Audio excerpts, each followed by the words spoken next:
अस्सलाम वालेकुम। इसराइल का पहला वजीर आज़म बेन गुरियन था जो ज़ायोनिस्ट पार्लिमानी पार्टी हगाना का सरबराह भी रह चुका था।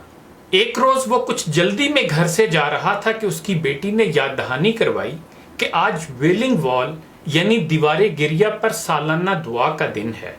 ये वो दीवार है जहां यहूदी गिरिया करना इबादत समझते हैं। बेन गुरियन ने जवाब दिया कि रियासती अमूर से मुतल्लिक कुछ अहम काम निपटाने जरूरी हैं।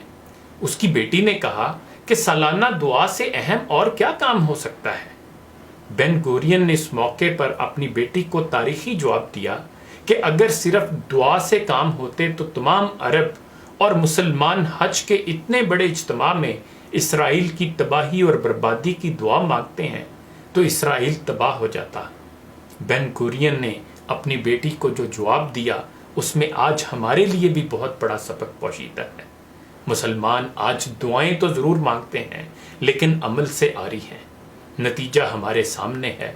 अरब और बाकी मुसलमान देख लें किस हाल में हैं और नौज़ायदा यहूदी रियासत दिन दुगनी रात चुगनी तरक्की कर रही है।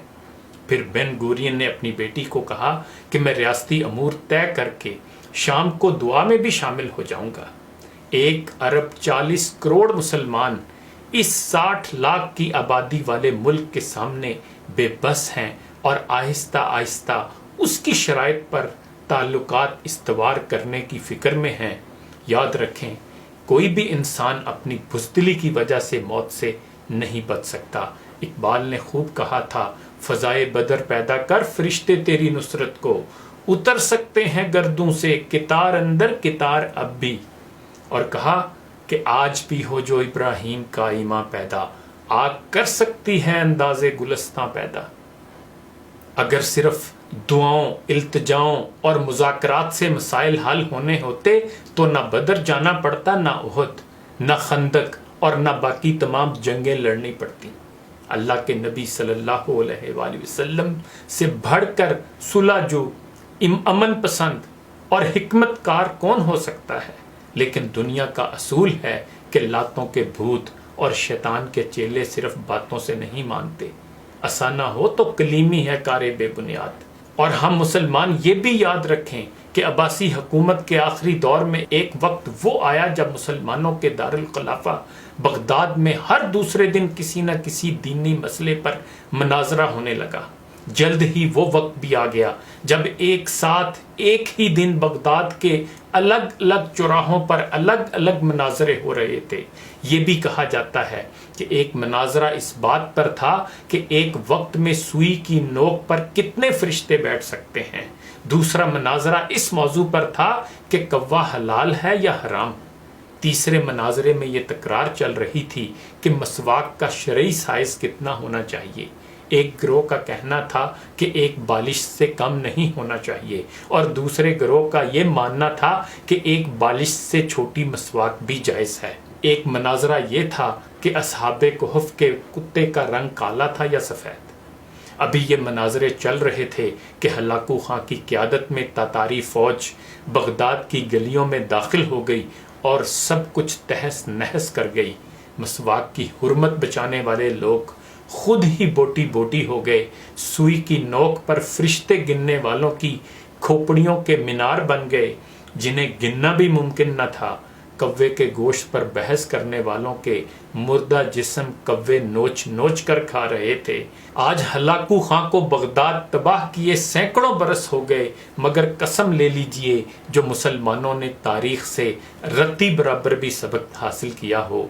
आज हम मुसलमान फिर वैसे ही मनाजरे सोशल मीडिया पर या अपनी अपनी महफिलों, जलसों और मस्जिदों के मेंबरों से कर रहे हैं कि दाढ़ी की लंबाई कितनी होनी चाहिए या फिर पाजामा की लंबाई शरई एतबार से कितनी होनी चाहिए, मुर्दा सुन सकता है या मुर्दा नहीं सुन सकता, इमाम के पीछे सूरह फातिहा पढ़ना जायज़ है कि नहीं। मान लिया कि आम अफराद के लिए दीन की बुनियादी तालीमात की तदरीस भी ज़रूरी है, लेकिन अफसोस के बैनुल मसालिक भाईचारे और हम आहंगी का फुकदान है और इख्तलाफी मसाइल जिन पर सिर्फ उल्मा को बात करनी थी उन्हें भी सरेआम टीवी और सोशल मीडिया पर बयान कर कर के नफरतों के बीज बोए जाते हैं। اور ہر مسلک صرف خود کو درست اور دوسروں کو باطل سمجھتا ہے۔ فرقے اور مسلک کے ہمارے جھنڈا بردار صرف اور صرف اپنے اپنے فرقوں کو جنت میں لے جانے کا دعویٰ کر رہے ہیں، اور دور حاضر کا ہلاکو خان ایک ایک کر کے مسلم ملکوں کو نیست و نابود کرتا ہوا آگے بڑھ رہا ہے۔ افغانستان، لیبیا، عراق کے بعد شامی بچوں کی کٹی پھٹی لاشوں کی گنتی کرنے والا کوئی نہیں ہے۔ بے گناہوں کی کھوپڑیوں کے مینار پھر بنائے جا رہے ہیں۔ فلسطین اور کشمیر کی حالت زار ایسی ہے کہ زارو قطار رو کر بھی دل ہلکا نہیں ہوتا۔